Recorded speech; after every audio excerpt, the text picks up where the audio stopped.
let's just get into podcast number 41 today with Flo.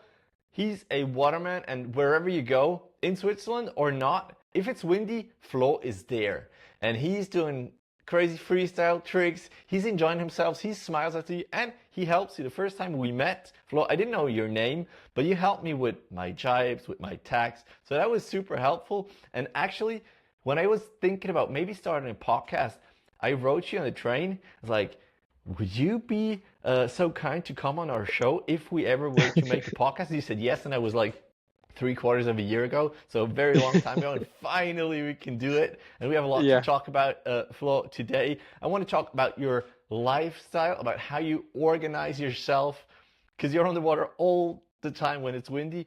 And I want to hear of your Defy Wing experience, and of course everything that concerns windsurfing, winging, and your Parawing experience as well. Flo, just before we start, is there anything you want to add, like to your introduction?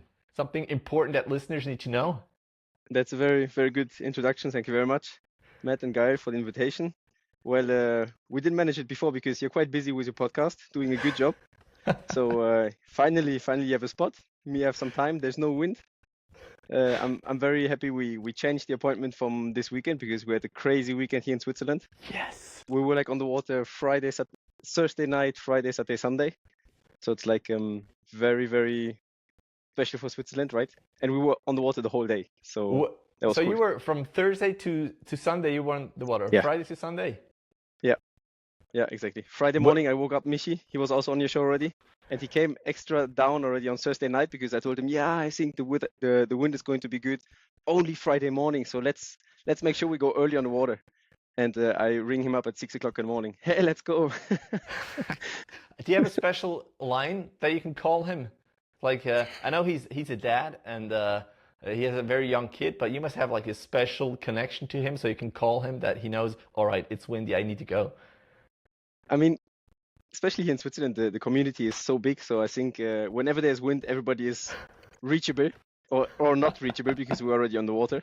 So we even don't need to communicate in Switzerland if we should meet or not because everybody's checking several times a day the wind forecast. So.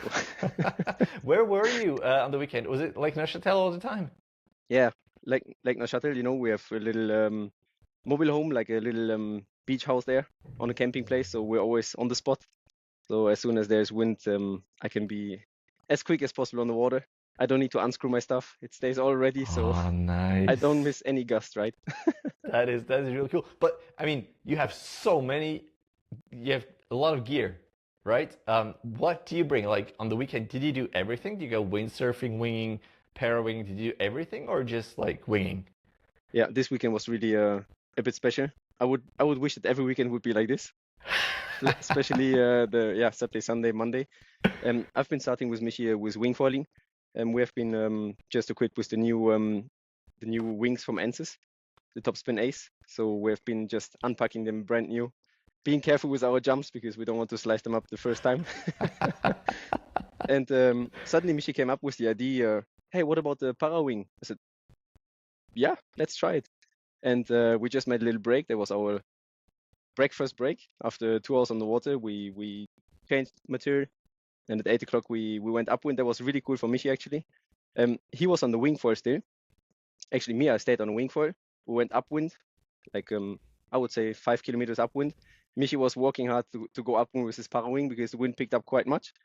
And then upwind these 5 kilometers, we changed material on the water.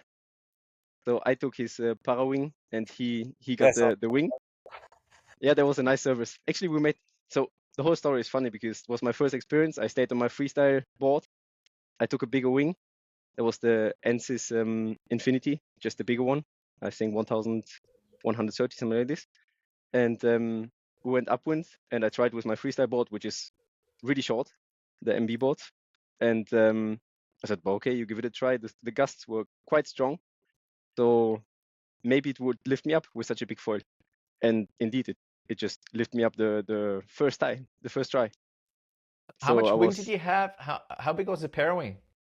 The 4. It's a new Ansys Roger, 4 square meter. And my board was only 78 liters. So it was a bit tricky to pump it up as you have really yeah, it's different in your hands. You don't have this bar, you don't have this stiff wing which is holding you. So in between you have some little gaps of wind. And yeah, the beginning was a bit tricky, but yeah, it worked out. And the most funny is that Michi did everything. So he taught me. He was filming me with his cam, and he was just staying behind me like 2 meters, telling me, "Hey, you have to do this, you have to do that." And then suddenly I was up on the foil. That fits to your name. I like your podcast Awesome. name. Ding. I was up on foil, and then I wanted to how you say storage the Parawing, but I Stow had it away, no yeah? idea. Yeah, I had no idea how to do it. I never did it. I never had a Parawing in my hand, even not on the parking or never.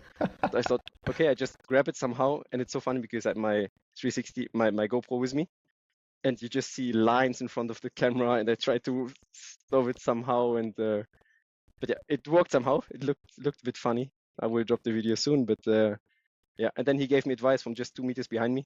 He was filming with one hand, in one hand the wing foil, falling behind me and giving me advice. Yeah, that was cool. But you know, the lines around the GoPro, that's an authentic Parawing image. But you know what's funny? On Sunday, I had the same exact thing with Michi again. Because I was at Lake Sempach, and then I went down. I have his Parawing that he made himself, the 3 meter from the like version 1. And I went downwind. I have a longboard, so it's easier for me to pump it Mhm. up. And when I arrived there, we just made some turns, and we really Lake Sempach. You know Lake Sempach, super Yeah, small lake, but we were actually able to downwind that lake, like stowing the Parawing away, surfing the waves was crazy. But then I couldn't go back up because I didn't have a harness, and I had like a 1.5 wing session in the morning. My arms were already quite done, and I didn't bring like a harness with me. So I couldn't go back upwind with the Parawing because it was like yeah.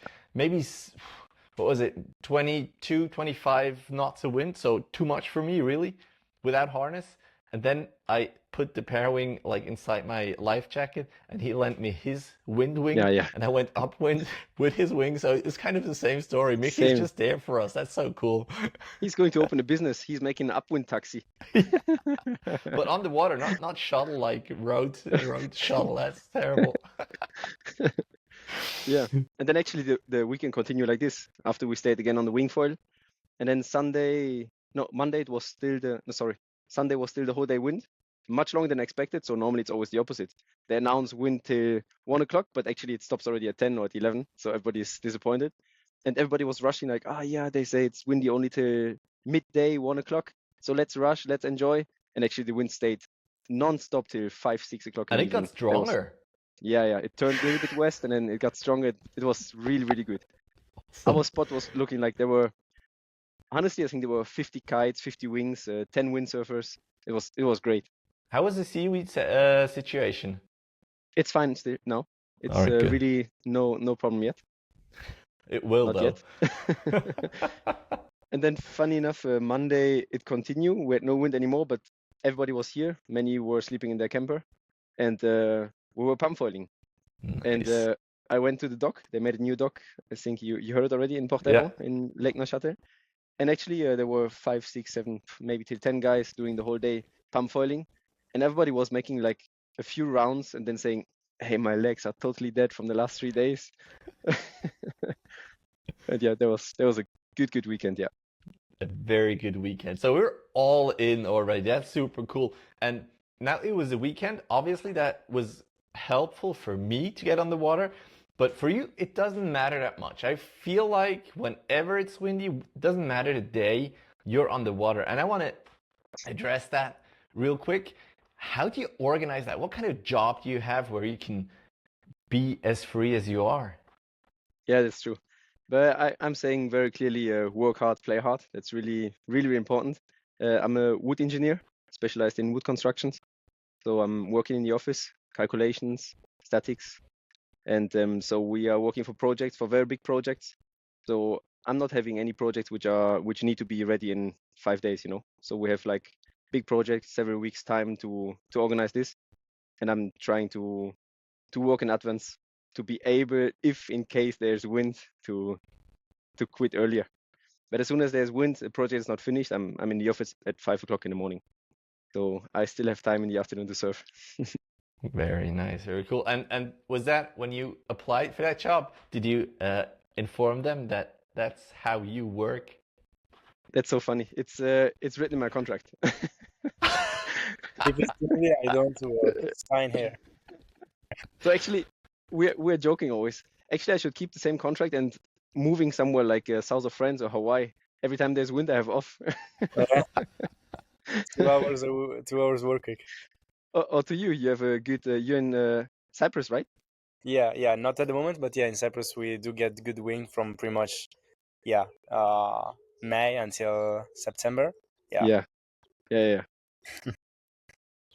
We're heading to Rhodos in next Wednesday, actually, in 1 week. Tomorrow in 1 week we go to Rhodes Island. It's just next to you, kind of. Yeah. Can make a downwind from Rhodos to Cyprus, right? Yeah. I mean, from Rhodes to Cyprus, yeah, you can. Yeah. Well, now you have that Parawing experience.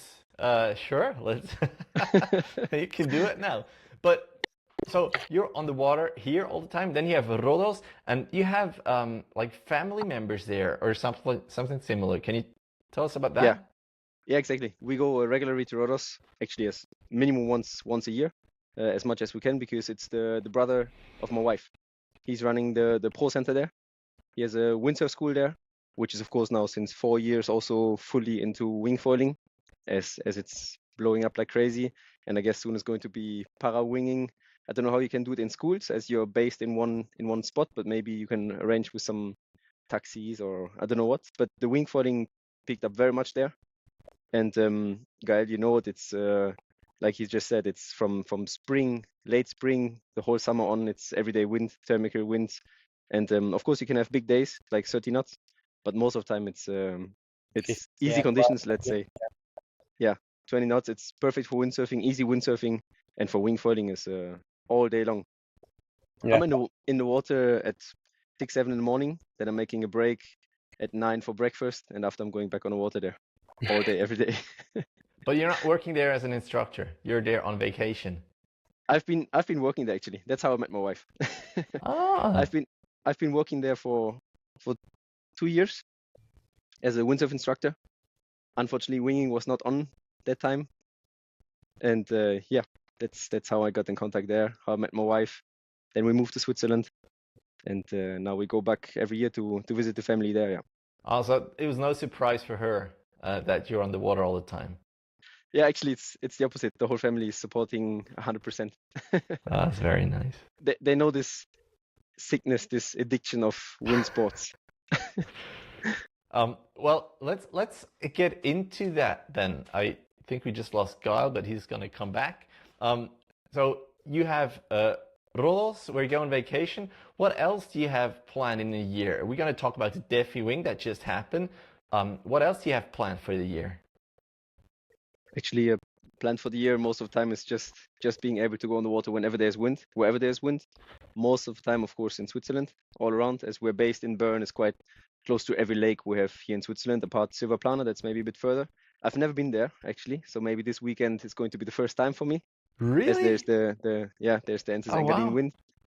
So we're gonna go up this weekend. But otherwise, I'm always on the lakes here.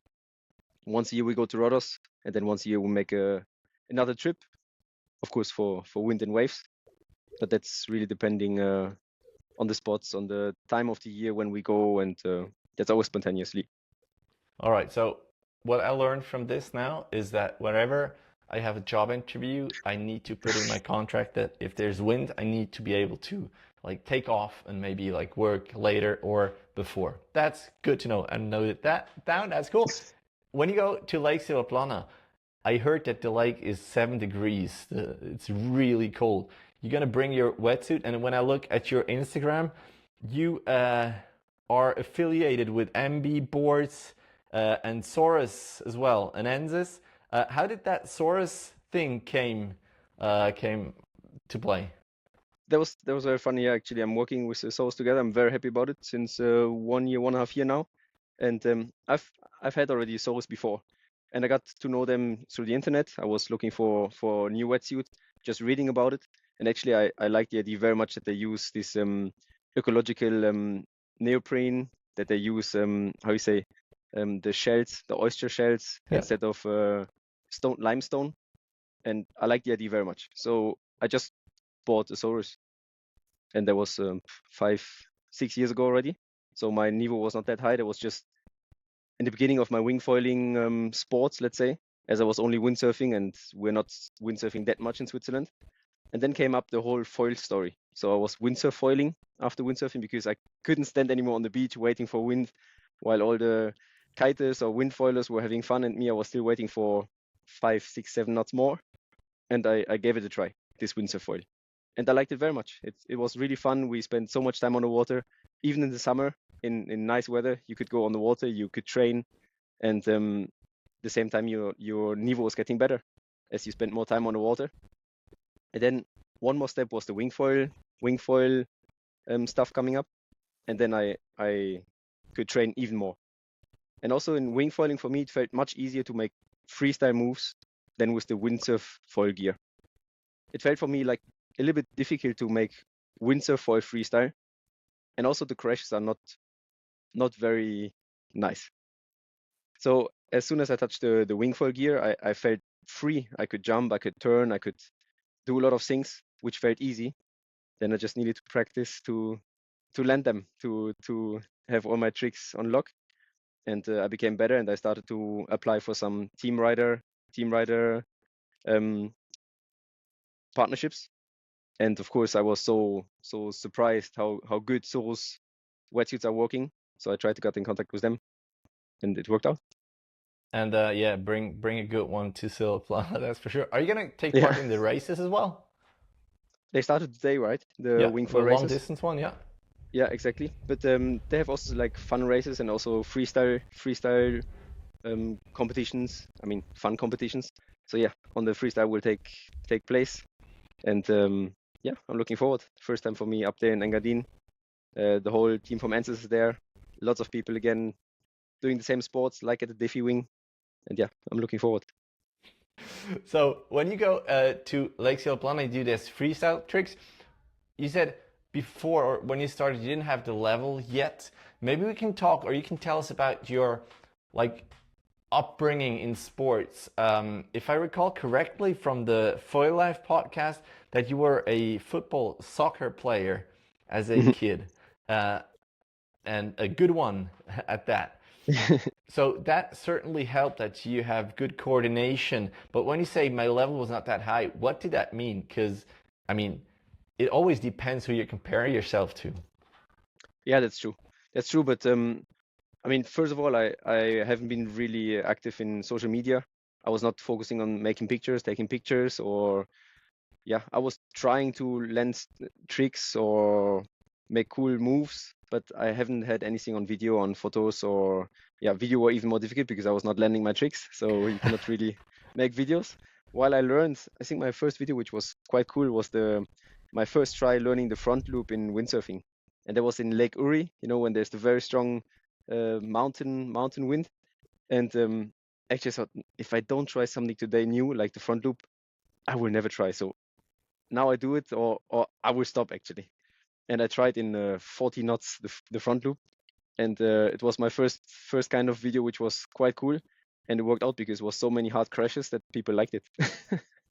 So I could have started earlier because I made a lot of crashes, and yeah, suddenly I started to land the first Is tricks. that on Instagram? Yeah, sure. It was in the windsurfing TV as well. You know, from Ben Profit, windsurfing TV. No, Send it Sunday not familiar. sessions. Not Yeah, familiar with that.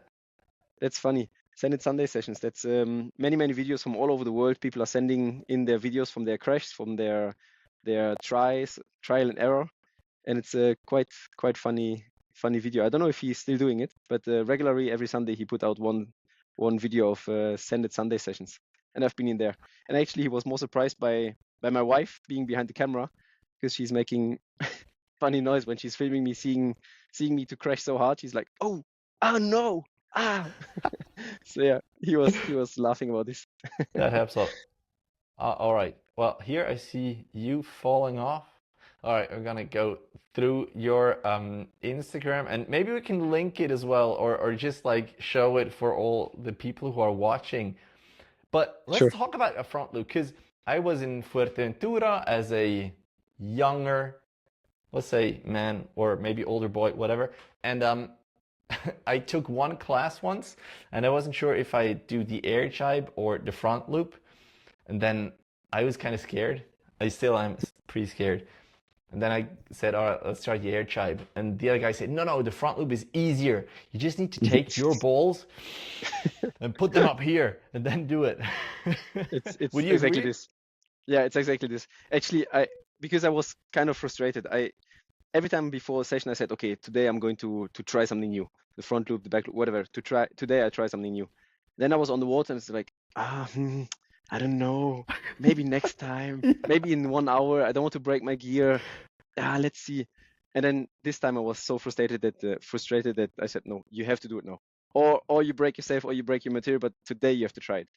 And I tried it, and actually it started to turn so easily, while it was you just like you just said, brain off, pull the sail and go for it. It's a commitment thing, right? Yeah, 100%, yeah. I think I saw you at Lake Neuchâtel when I was winging. Super strong winds. I was out with a 5 meter. It was like 2 years ago. And you went out with the wing. Then you came in, took your windsurf here, and just like front flip, front flip, front flip, All all over, like non-stop. all the time. Yeah, that's so cool. Yeah. God, we lost you before. Yeah, I was asking about the Defy Wing. We touched on that, and I was curious, like, how is it sailing with 600 people? Like, Yeah. I'm not sure how enjoyable that is, but Yeah, that's a very good question. Actually, I was thinking the same like you. So the last few years I didn't went because in windsurfing, first of all, I'm not into slalom, into race.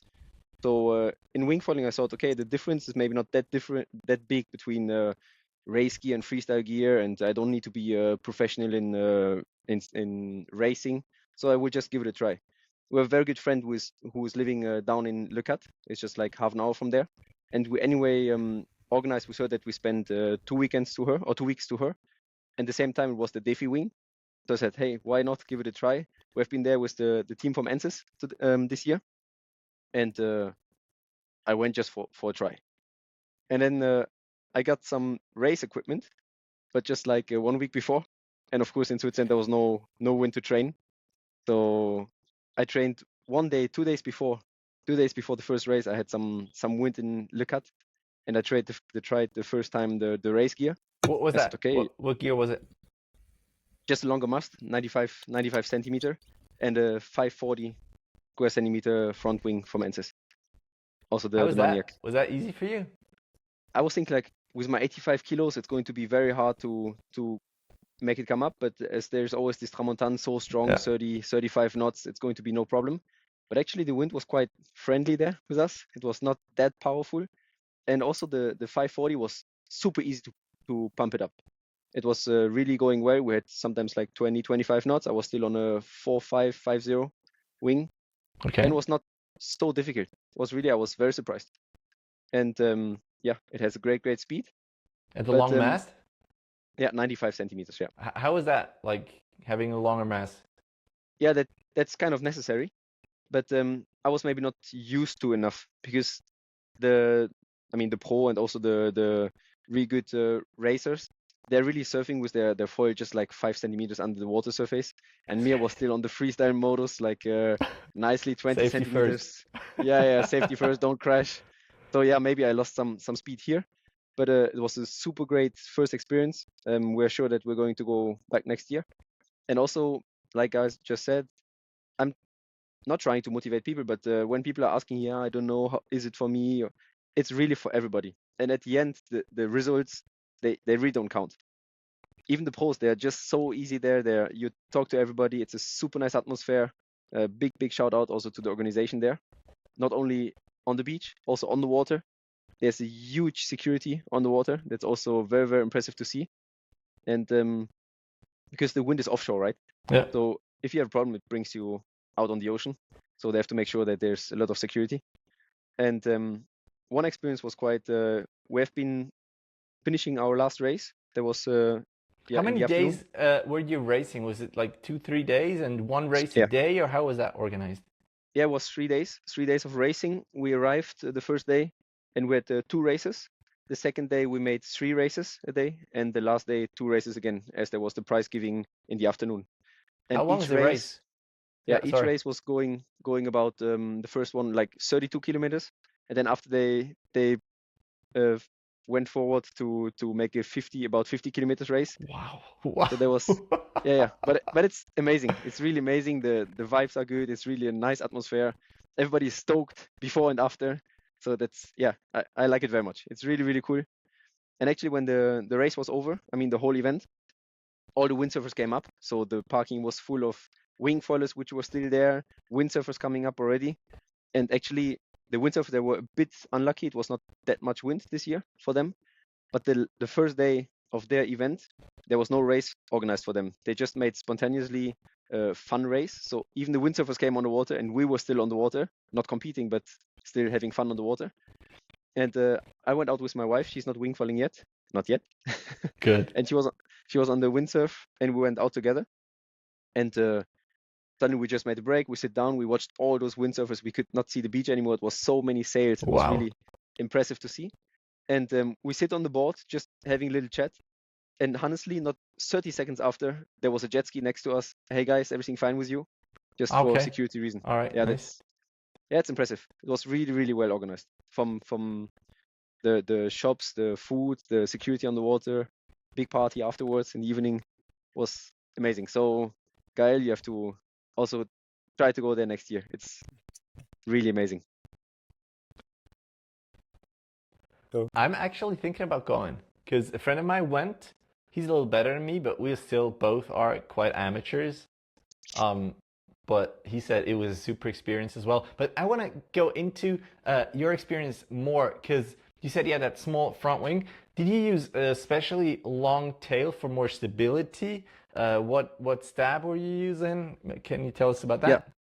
Yeah, sure. I had a longer fuselage, so I mean a longer tail, and it was, I even don't know, 700 centimeters, I think, all in all. So it was for the freestyle I used a shorter one. For the race I had a bit a longer one, and I had the 170 stabilizer from ANSYS.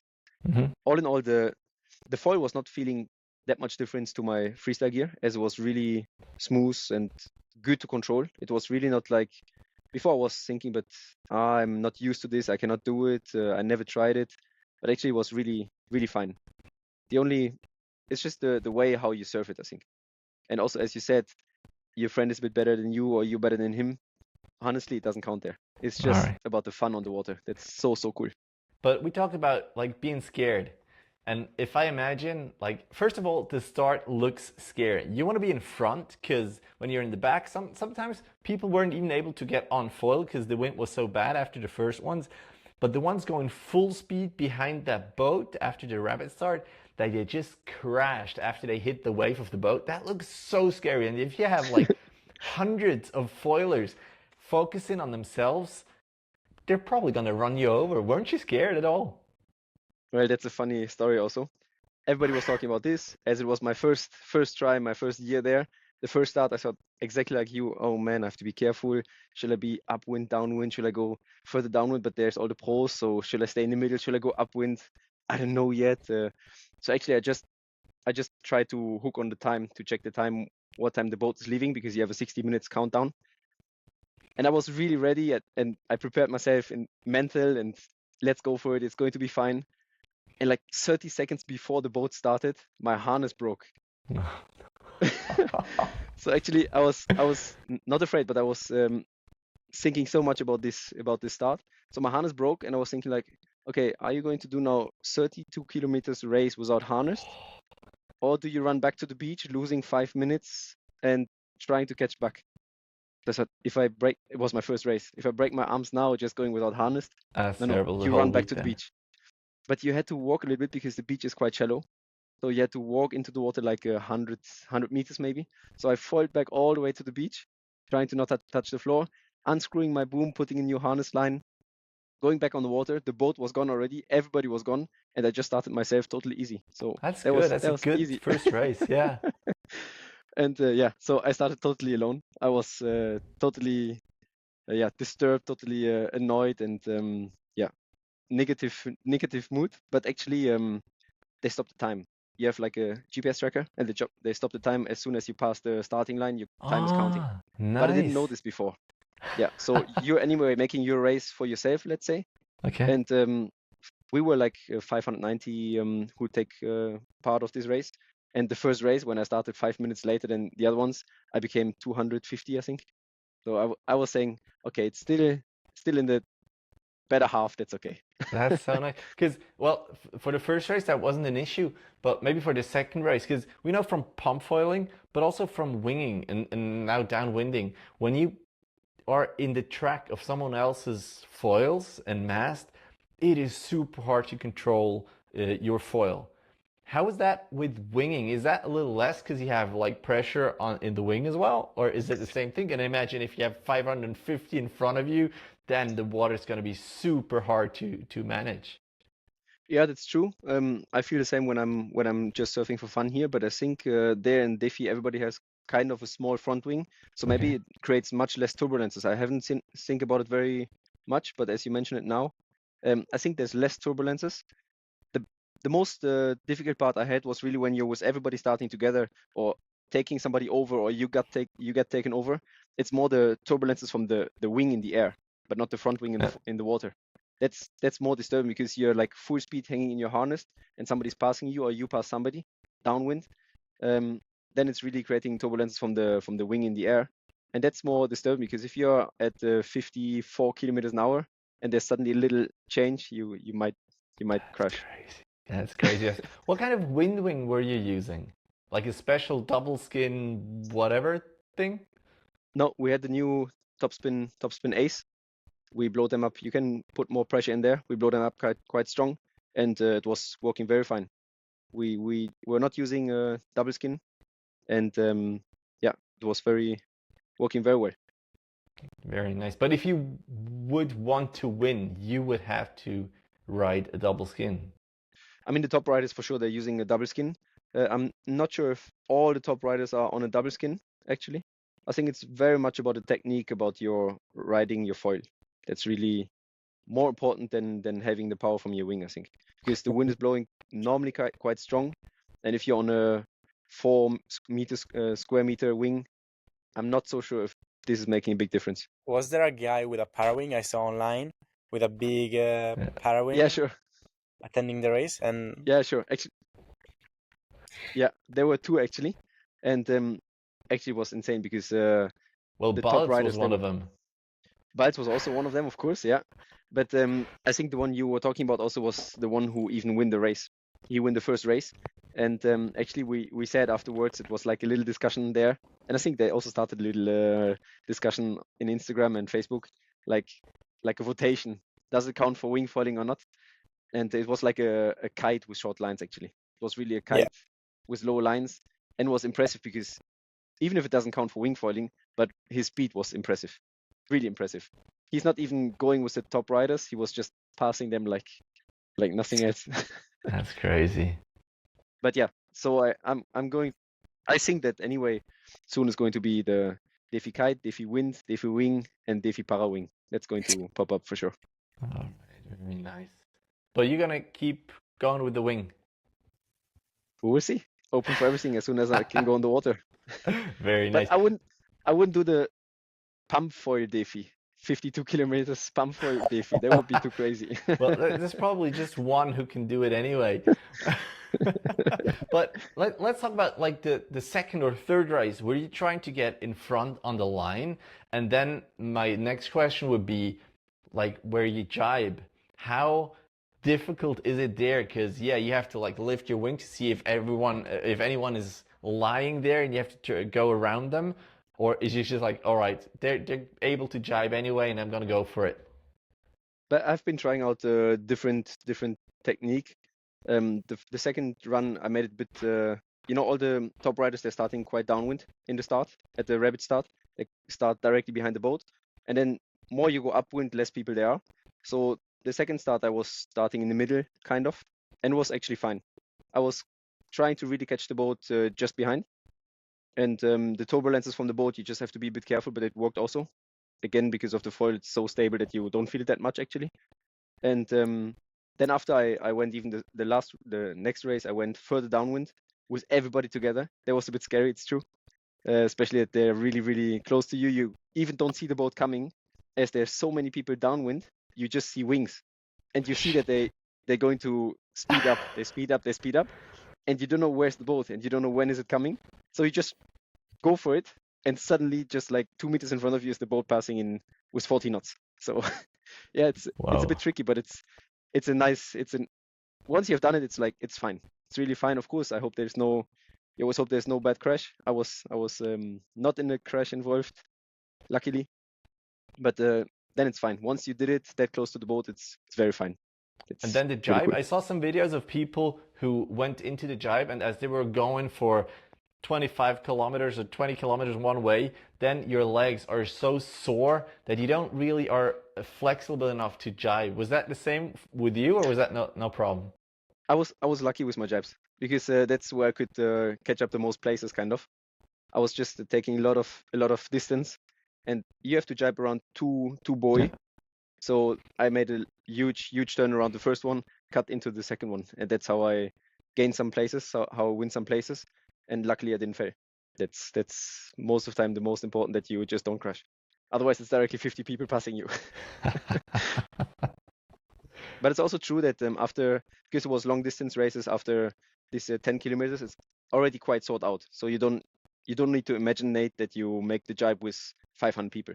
Okay. It's kind of I made the jibes. We were like 30, 40 people maybe. So that's okay. All right. Oh man, all right, I'm gonna check the calendar because it sounds like a hoot. It sounds like fun. I've just checked quickly the website again, and as they make also many pictures, and they give them after for your social medias, and I've just checked on the website again, and they put already the dates from 2026. So make sure to sign in. All right, I'm gonna do that as soon as the pod is over. Oh shit, I'm scared already. And you're gonna go there for sure next year. Yeah. Nice. Yeah, I loved it. It's really good. All right. I Warm think temperatures, warm water. Indiana is coming out with a 95 centimeter mass as well, so that is probably needed, huh? The good way to test it there. That's true. All right, very good. So we touched on the Defy Wing. Before we took some detour, but that's fine. We talked about your upbringing, sports-wise. Maybe you can tell us a little bit about your childhood, about where you were born, and please, because I just call you Flo, your last name. Can you just like pronounce it so we can all try to pronounce it correctly? Yeah, sure. It's Crausaz. Flo Crausaz comes from the west part of Switzerland. Actually, I took the name of my wife, as she is from the west part of Switzerland, in the French part of Switzerland. And my birth name is Van der Giet. It comes from Holland, from the Netherlands, as I was born in Germany, but very close to the Dutch border, just like 5 kilometers from the Dutch border. And my grandparents were coming from the Netherlands. So that's why I have Van this. der Giet. Yeah, All exactly. All Exactly. right. So yeah, I've been growing up there. Maybe you know, close to Düsseldorf, west part of Switzerland, direction of the Dutch border. And I've been growing up there. Maybe like 80% of the boys growing up there, starting to play football. My father was very into football, was even my coach, our coach after, yeah. And yeah, keep going on with football till I was 16 years old. And I played quite good. I was lucky enough that like a scout was finding me to change clubs, and I became better. And then after I had a little difficult time to decide, as I had to start my traineeship, if I want to start a job or going to study further. And my parents were pushing me more in the normal way and not into the sporty way, as there's a million of boys playing football in Germany. I mean, all over the world as well. Yeah. And they were more focused on the safe way. So I started a apprenticeship as a carpenter, and it was quite difficult because I had 3 times a week training, and the club where I was playing afterwards, when I was playing in a better niveau, I needed to take the train to go for my training 3 times a week, and because the training was starting at 7 o'clock already in the evening, I had even no time to come back from job home, eat something, go to the train by bicycle, and go to the training. So my coach was picking me up one station before to go to the football field. And then the way back was the same. He had to bring me quickly to the train station, and I was not home before 11 o'clock in the evening. Wow. I was only 15 years old, so that's even a bit difficult. And the next morning at 6 o'clock, I had to go to job again. So there was 3 times a week this. Saturday, I was having the matches, and Sunday, sometimes tournaments. And at the end, it became quite stressful, which I didn't realize, but it became stressful. And then by any luck, I've been going on holidays with a group of younger people, younger kids who were like 13, 14, 15 years old. And it was from a sailing club. And this sailing club, there were some windsurfers with. And we went to the Netherlands on a big lake, actually. It's a very big lake, but salted water. And they were sailing with their gear, and the windsurfers bring their own windsurfing gear. And I was totally impressed from this world. I mentioned before already, I was impressed from this surfer sitting in front of me in the bus, watching like magazines from Robin Nash, Hawaii, windsurfing, waves. And me, I was like, I'm playing soccer. It's so boring, actually. I want to be in this And you're world so of right. yeah. I want to be in this world, but for me it was just like a dream. It's not possible because we have no waves, we have no, surfboards. I've never seen a surfboard before. So for me it was a dream. And then suddenly during the holidays, we spent 2 weeks there. During the holidays, there was not really much wind for the windsurfers. And we talked a little bit, and they said, hey, you're quite sporty apparently. Do you want to test our gear? And yeah, I went on the water with their windsurfing gear, which was already, they were not beginners. They knew how to surf. They knew how to jibe, jump. So they were really good actually already. And I had material which was much too small for me as a beginner, and was funny. I went out on the lake, was working very well, very funny. I failed a few times, of course. But then suddenly I had to turn back, and I didn't know how to come back. So I said, man, this is actually so complicated. Then I had to come back by boat. They picked me up. But they were happy or bored on the beach because there was no wind for them. And they were happy that I was so motivated that they kept training or showing me how it works. And I tried further and further, and it worked out, and I became addicted. And then I came back home, and I gave up the whole football, soccer career. I said, no, that's not for me anymore. I want to be in this surf sport. How did your parents and also your peers react when you said that you wanted to stop playing soccer, as you were involved very much into that? Yeah, he was shocked. Actually, anyway, it was a difficult decision, and he thought already that I'm not going to continue very much. He also asked me already a few times the question, now for me, or I have to go to like a, how do you say, like a sports internat, Yeah. like a sports school, or continuing playing football for fun, playing soccer for fun, doing my normal lifestyle. So for me, it was not really, I didn't want to play soccer anymore just for fun. I really wanted to keep my niveau or to get even better. But for this, I anyway had to change school. I had to make a sports school, and I didn't have that much support from my family. So it was not fitting altogether somehow. And then anyway, for me, it was not anymore a difficult decision, as I met exactly in this kind of tricky moment. I met these water sports, and I knew directly I will stop everything. I don't need to continue. I even don't need to think about it. I will go into these water sports. And yeah, I'm very, very happy about it. Very nice. Do you have siblings? Do you have brothers or sisters? Yeah, I have a brother. He's 11 years younger than me. Oh wow. And yeah, that's very, very cool. Yeah. What was his path? Did he also start doing water sports? No, he started like me, soccer. He's playing soccer, and we will see what's going to be in the future. Yeah, winging is also for older guys, so that's good. Yeah, How you can old start are any you, age. Flo? 31. All right, you're still young as well. 31. Still some time, yeah. And how did that evolve from there, from the first time you went on a windsurf board? Like, were you able to then practice in Düsseldorf? Yeah, exactly. There was like a small lake, like an artificial lake. And because we had a good contact with all the people there, and also there was the surf teacher with in these holidays, but he saw my motivation and he said, hey, if you really want to continue, gear was expensive. Gear is still expensive. And I had no idea about the gear. I had no idea where I can watch some or find some used gear or whatever. And they just proposed me from themselves. I can come every Wednesday, as they have the school day there. They had some gear to borrow, and I could use it for free. So I went every Wednesday, during the winter, I went all the time. Even if there was no wind at all, I went there to just be on the board. Nice. And how And yeah, old were you then? 18, 19? no, 15. I started with 15 Oh, actually. 15. All right. Yeah, it was exactly in between football and yeah, when I started windsurfing was So like that's 15 years old. But yeah, it was difficult because I had really only the Wednesday, and of course there was never wind exactly the Wednesday when I had time. yeah. And yeah, And after that's job, yeah, the yeah, exactly the normal way after job is difficult to find some water sports possibilities. so that's That's how why you now learned that you have to discuss. Yeah, we Yeah, already touched that. you got yeah. traumatized. And then with this group, yeah, and then with this group we went very often to the Dutch, to the ocean in Netherlands regularly, a weekend or even for one day. It was 2 hours, 2.5 hours driving. So we went even for one day all the way Where there did you go surfing. to? I was just in the Netherlands, just out of Okay, curiosity. Rausdam, it's very well known. Ah, yeah. Is it like where they have the Delta Plan dam thing? Nearby, yeah, nearby. There's like a huge surf center also. You have one side the sea and one side like a lake, also again with salted water. Yeah. It's a Grevelingenmeer, and the Yeah. Brausdam is a huge Ah, scene yeah, of yeah. water sports.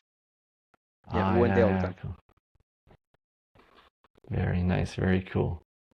And then it picked up more and more, and suddenly I had the dream of becoming a windsurf teacher. That was also just a dream. My grandfather told me, "You're watching too much TV. It's like you cannot do this." But it worked out somehow, and that's how I actually came to Rodos. All right, then we have the full circle. And you're a teacher. I told the listeners before that we met you teaching me actually, and I still struggle on my tacks. Also because I've been doing a lot of other things than winging. Like in 2025 this year, I've been winging maybe 2 or 3 times only, and that's like 1.5, 2 hours. Could you walk me through the tack again? Like, what should I do? Should I first switch my feet or not? Should I start on my strong side and then finish on my weak side, or the other way around? When should I remember that he's telling me that I should take the wing over very early. Could you walk Yeah, me through the tack again, please? yeah. You said that you have been windsurfing before, right? Yeah.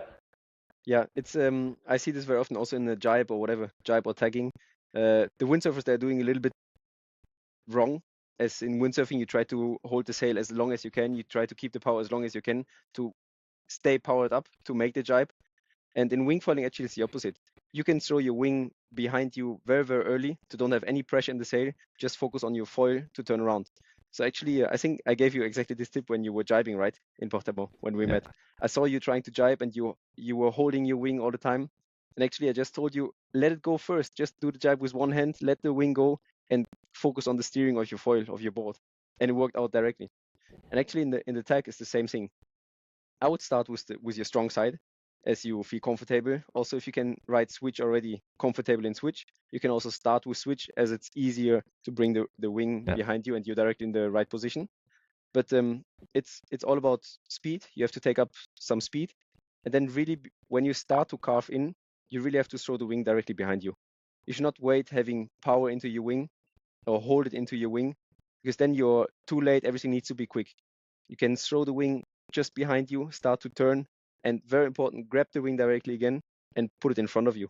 As you power it up directly again, it keeps you pulling into the other direction. Just need to be comfortable or riding switch before or riding switch afterwards. I'm more That's a bit the tricky comfortable thing. riding switch before. I'm not super comfortable riding switch anyway, but before is a little bit better than afterwards. Also, I think a boom helps. I'm always playing with the material, but I think a boom is easier because I remember like trying to reach for that handle, I just Sure. miss it all the time. Would you agree Yeah, with that's that? true. Yeah.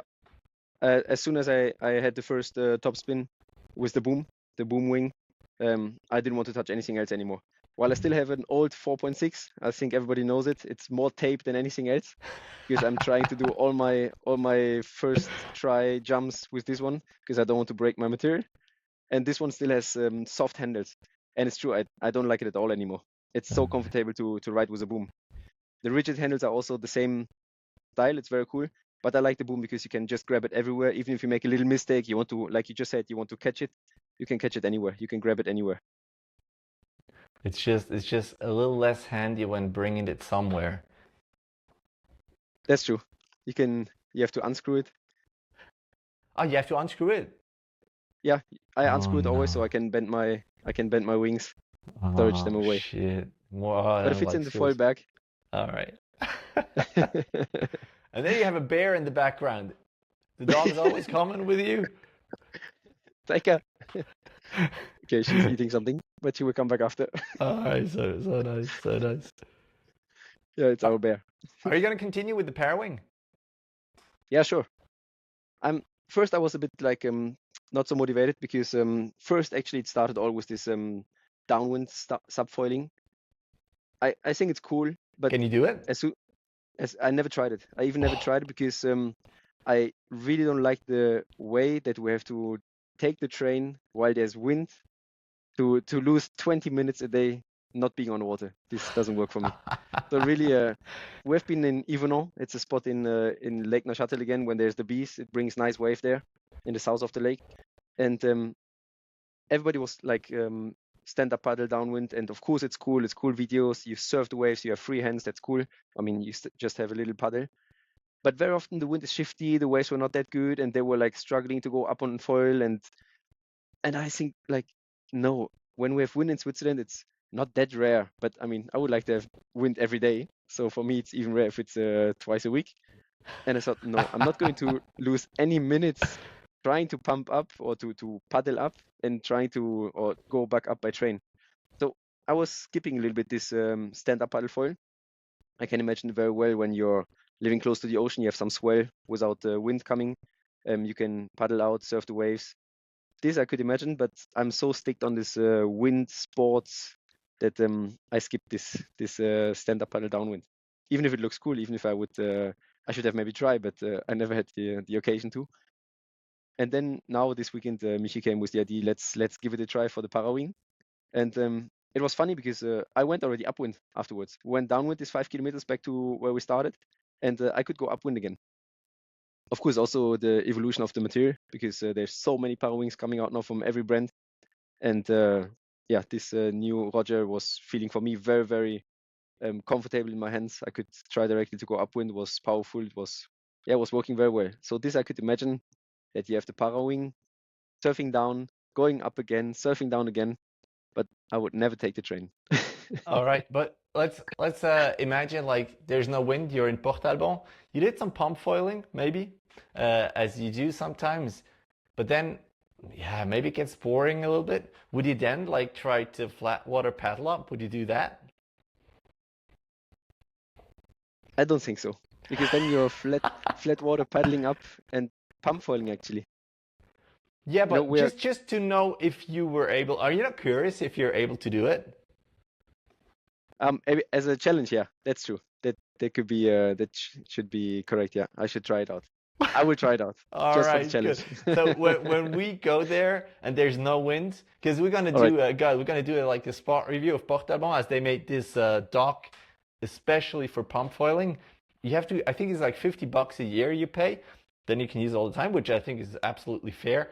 And we said we're going to do a spot review there. So if there's no wind at all, and we did some pump foiling, I'm going to bring my long downwind board, and then we're going to try, because I'm not able to do it. I think it's super hard, like coordination wise, it's so difficult. I can imagine that's quite tricky. Yeah. Balance is one thing, and I'm actually on my balance board right now. That's why I'm wobbling all the time. Maybe that helps, but then like coordinating the strokes with the feet, with the pumping, with the balance, everything, that's like the hardest thing I did so far. But Yeah, for you, and narrow maybe boards. easy. Yeah. But we also have the possibility to go wake foiling behind the boat in a nice proper wave. So when there's flat water, really flat water, sunrise in the morning, super flat water like a mirror, it's quite tempted to take the boat and surf the wave behind the boat. Let's do everything. Yeah. You're not going to be, are you going to be in Saint-Blaise? That's just the time when we're in Rhodos, as we're leaving next Wednesday. We're not here yet, unfortunately.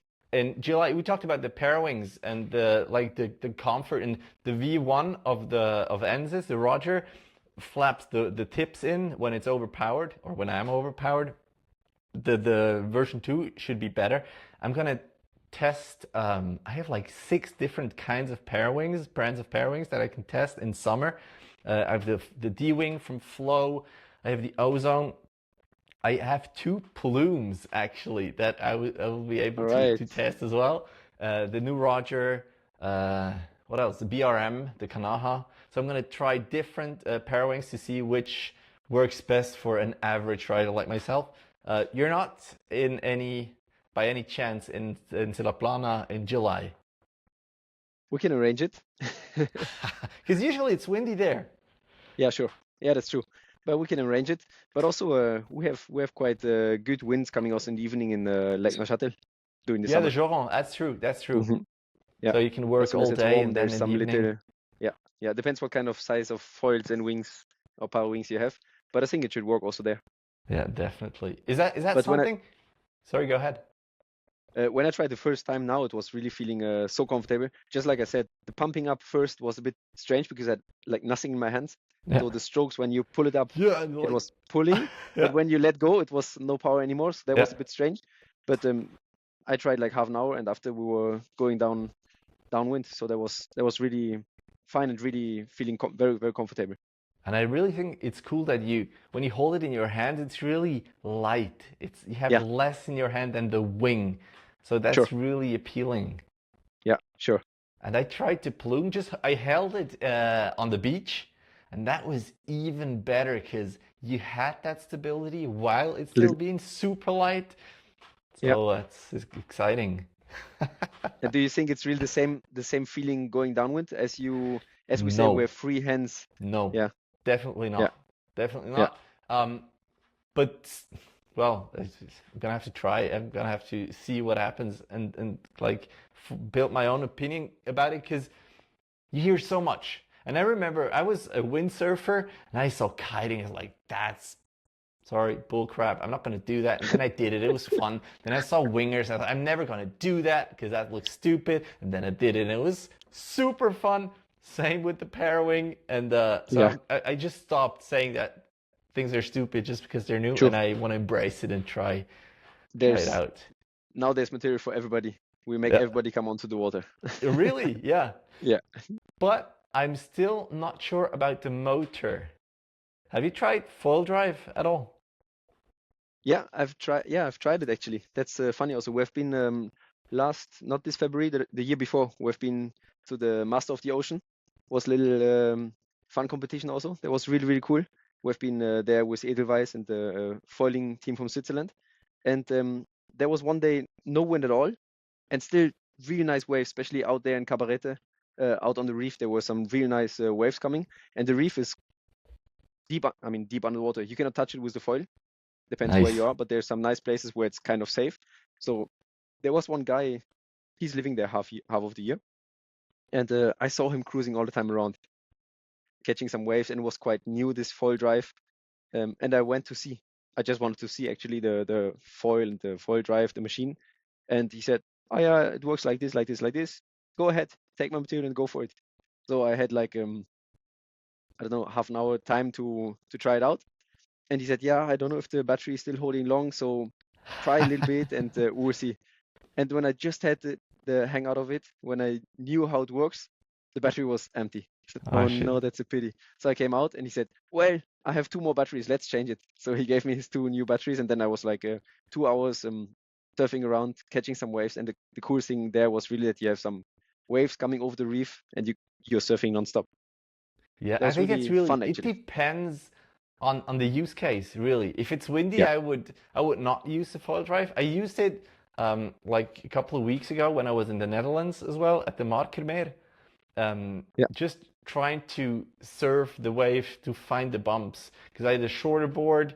I might have been able to come on foil with the Parawing, but I was there with Dominic Hoskins from Foil Drive, and we had that session together, and it was super cool because it was so easy to get on foil, and then like trying to read the bumps, that was really something special, and Foil Drive was really perfect for that. But they're discussing about like allowing it in Switzerland, and I'm not sure how I feel about it. I've heard about it, yeah. true. For now, it was really forbidden all the time. You know, I'm comparing a little bit with this time when started this blowing up stand-up paddle. You know, there were a few stand-up paddle on the lakes before, like Yeah. the hard boards, the stand-up paddle, and suddenly came this fashion of fun stand-up paddle for everybody, for the family, which I like very much. It's very cool for the family to go on the water, spend some good time on the water. But then came also restrictions directly, Yeah. as they were going everywhere into the nature reserve. And so with the e-foil, I don't know if it's going to be crowded everywhere. I don't know how it works with the rules of boats having the priority. And I've heard also that the pump foiling scene, you know, the wake seaving, Yeah. people are catching the waves behind the boats, and it's also getting quite tricky as they're coming Yeah. very close to the boats, they're crashing, they're falling. So Yeah. it's true, there's a danger, or there's some limits to respect. And I'm a little bit afraid that if it's too much on the lake, subfoilers, pump foilers, e-foilers, that it's getting messy, and suddenly we'll end up having really restrictions on our spots. I see the same thing, but I don't see it. First, I thought, well, it's going to be a problem because every other douche is going to have something like that and it's going to be in the way of everyone. But we have these rules that you have to be like 300 meter out away from shore. That's not where swimmers are anymore. There's not where Yeah, sure. sub paddlers are anymore. And if you go out there in the flat, yes, of course, it can. The sound can be, the noise can be somewhat like annoying. But if there's wind, no one's gonna care at all, and it's too true. expensive. It's not like a sub board now where you buy for a couple of $100 at Lundy, so it's not gonna be that big, I think. And it's also too difficult for everyone to use it. So I don't see it too much as a danger, but yeah, we'll see what happens. We have some test days where it is allowed to make it in Switzerland, also in Parawing again on the Lake Neuchâtel, when there's the King of the Lake. Yeah. Most of the time in September, and they have a race e-foil competition actually. So there's a group of e-foilers. They're going to train regularly in France, but for the competition and for these test days doing the King of the Lake, they have the allowedness to try it out here on the Swiss lakes, and that's also where I tried it actually. Is that just in a certain part of the lake or the whole lake? No, in a certain part, really only in Port-Alban, on the spot there. But they have like a huge area. They put some buoys on the water to make really a huge course. And it's quite cool also. And it's also for everybody to test out. All right. I will send you the dates. Yeah, super cool. And if anyone is interested, because I have a full drive at home at the moment that I'm going to use on vacation. I want to do some test days in summer on Lake Geneva. And I just talked to Benji. He has a spot very close to Basel where you can also foil drive. So if anyone listening or watching is interested in foil drive, hit me up and we can arrange some like test demo thing. I mean, of course, it is fun having a motoring around. Of course, that's fun. I will write you WhatsApp directly. All right, to try it out. Yeah. No, let's do it. Let's do it. It's gonna be fun. Yeah, for sure. And for the King of the Lake, that's also possible. Well, we're way over an hour already. I don't know, Gael somehow disappeared. Maybe because the internet connection was bad, or I didn't let him talk too much. Wind picked up. He had to go. Probably. No, he's not that much into wind sports yet. He's trying the wing foil thing, but like just a couple of sessions that really worked. So, Flo, is there anything else you want to address, you want to tell the listeners? I see you have an Enzis hat. Maybe you can just quickly tell us what your job is at Enzis, if you work for them or just write their stuff. Yeah, I'm team rider for all the brands, MB boards, Enzis, Saurus, and also Julbo for my sunglasses. That's so new just though. Yeah, that's new. That's Nice. just for the Defy Wing. So I was sure that there's sun and wind. It's not always the case here in Switzerland, so I got equipped with some nice sunglasses, and also for the winter, I'm going to be equipped with Julbo. And otherwise, if you see me, just hit me up, try my material, let's chat about it, let's talk about it. You can try all my gear on every spot, and have fun on the water. That is so cool. Thank you very much, Flo, for coming on the show, for being so supportive throughout the whole like winging thing. I'm super thankful. And for the listeners, the viewers, the next episode, if everything works out, is with Mike Huker. He's the creator of the Stand Up magazine, and he's in Hawaii. So if we figure out the time difference thing, he's going to be our next guest. If you have older episodes that you want to listen to, like the one with Michi that we talked about, check up uponflow.com. That's been it. Thank you very much, Flo, and see you on the water, man. Thank you very much. Take care. Bye. Bye.